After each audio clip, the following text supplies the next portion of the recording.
உங்களுடைய ரட்சிப்பின் சந்தோஷத்தை கெடுத்து போடக்கூடிய பல சத்துருக்கள் இந்த உலகத்தில் உண்டு.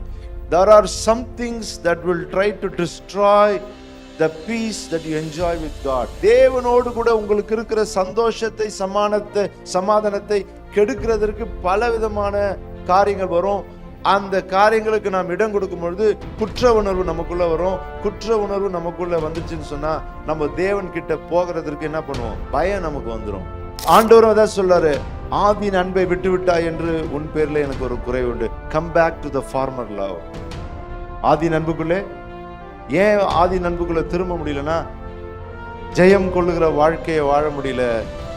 we fail. பாவ உணர்வு நம்மை தண்டிக்கிறது. ஒவ்வொரு முறையும் நம்ம பாவம் செய்யும் பொழுது நாமே ஆண்டவர் விட்டு கொஞ்சம் தூரமா போயிட்டு இருக்கிறோம்.